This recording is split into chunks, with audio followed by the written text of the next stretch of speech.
Hadirin jamaah salat Isya tarawih rahmatullah.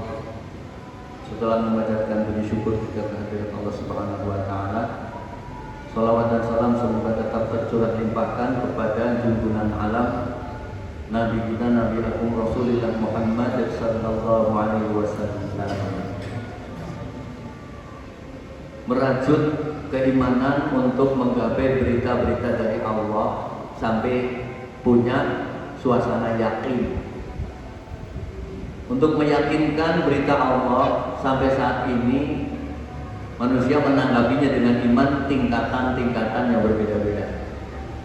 Ada yang dengan ilmu yakin, baru dengan ainul yakin, bahkan ada yang sudah sampai hakul yakin. Hari-hari kita merajut dengan amal soleh, kita melaksanakan perintah Allah, terus untuk membangun iman sampai yakin.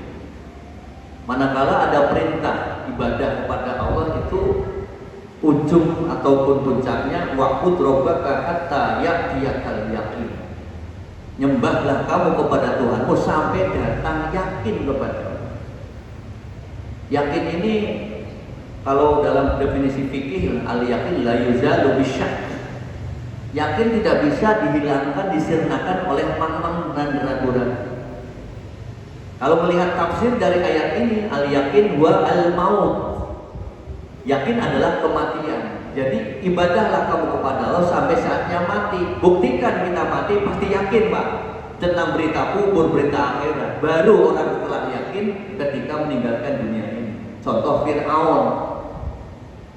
Dia baru mau menyatakan iman ketika nyawanya sudah berada di tenggorokan. Padahal di batas saat manusia nyawa di tenggorokan, kalau melihat dalam sabda Rasulullah, hadis Nabi riwayat Muslim, innallaha la yaqbalu taubata 'abdin hatta yubadhira. Allah tidak akan menerima taubat seseorang ketika nyawa sudah berada dalam tenggorokan. Si Fir'aun itu contoh, dia baru mengatakan aman Nabi Rabbi Musa wa Harun. Sekarang saya iman kepada Tuhan yang Musa dan Harun. Itu sudah berada di tenggorokan. Cara basa Jawa ini nopo kasek nih. Orang Jakarta bilang nasi sudah menjadi bubur. Kalau orang sudah bilang sudah tutup lawang si bontaka dalam asep. Maka yakin-yakin itu kita rajut dengan ibadah ini. Terus orientasinya apa Pak? Objeknya, tujuannya. Kan Allah dan Rasulnya atau Allah dan hari akhir. Biasanya di dalam ayat Quran yu'minu billah wal yaumil akhir. Jadi iman itu objeknya Allah dan hari akhir. Harus dirajut sampai kita yakin. Kemudian puncaknya ada tempat untuk kita nanti hinggap di sana, yaitu al-jannah, yaitu surga.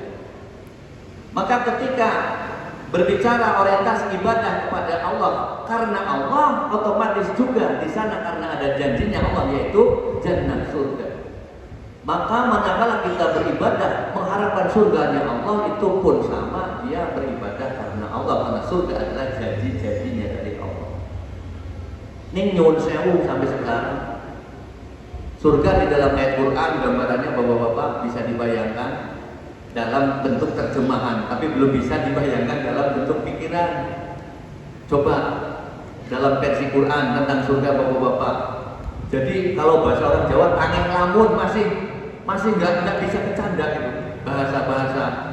Coba ada contoh hidangan surga itu yang namanya buah-buahan. Kalau dalam versi surah Al-Waqiah fawa fiha faqihatu wan bukan coba Pak. Fawaqihatu mimma yatakhayyarun.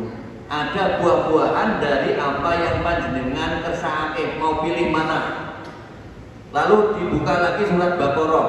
Bahasanya bukan fawaqih tapi tamarot. Buah-buahan dalam Quran ada dua kategori, ada tamarot, ada fawaqih, fakihan. Itu sama-sama buah-buahan. Kalau tamarot itu buah-buahan secara umum. Kalau fawaqih buah-buahan yang sangat menyenangkan, mengandung biji-bijian. Samarot di dalam Baqarah. Wa utubihi rizqan qalu hadzal ladzi ruziqna min qablu wa utubihi mutasyabihat. Diberikan buah-buahan yang ketika dimakan sekarang dengan yang sebelumnya wa utubi mutasabiha. Nyon sewu Pak, siapa yang doyan duren? Duren hari ini berbeda dengan duren kemarin. Besok kita makan duren lagi berbeda dengan hari ini. Besoknya lagi kita dapat duren, beda lagi dengan hari kemarin. Besoknya kita dapat lagi duren, besoknya kita dapat lagi duren, rasanya berbeda lagi dengan hari besok. Terus setiap hari berubah-ubah, tidak ada yang sama selama hayat. Tidak nalar kalau diukur dengan dunia ini. Tidak masuk, kita kenalnya duren montong, udah selesai. Ini nama gitu. Duren Thailand, duren Aceh, duren Lampung, duren Kebumen, sudah rasanya kayak gitu ya. Dari dulu sampai sekarang gitu doang. Tapi di surga wa utubihi mutasyabiha. Duren hari ini berbeda atau kita makan besok hari berbeda dengan lusa berbeda dengan minggu yang akan datang, terus sampai bertahun-tahun tidak pernah sama rasanya, bermacam-macam. Masya Allah. Maka kalau kasih ayat seperti itu, kita kenal bahasanya Rasulullah mensifati surga, fiha ma la ainun ra'at wala udhun sami'at wala khatara ala qalbi bashar. Tidak bisa dibayangkan oleh manusia di dalam hati, tidak bisa diukirkan di dalam mata, tidak bisa didengarkan di dalam telinga. Itu sifat-sifat surga ketika kita masih di dunia. Apa? Kembali kepada genre ayat. Genre itu payung besar ayat. Wal akhiratu khairu wa abqa. Kalah oleh kalimat ini. Tolong, kenikmatan akhirat itu khairu wa abqa, tidak sebanding dengan dunia. Karena apa? Abadi selamanya. Kemudian kita kenal lagi surat Al-Waqiah, la taksiman illa bilan salaman salam.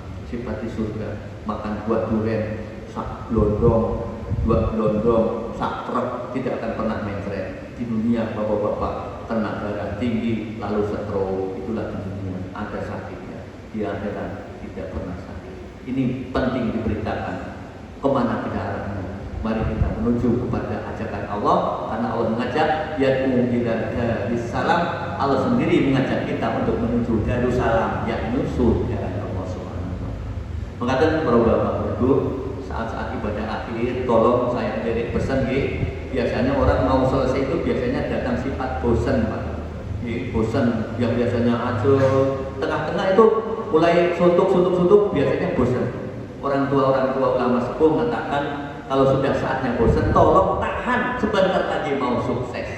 Kalau sudah datang sifat bosan, tahan, tolong sebentar lagi mau sukses. Mengatakan kurang lebih mohon maaf. Subhanallah wa bihamdik, asyhadu an la ilaha illa anta, astaghfiruka wa atubu ilaik. Assalamualaikum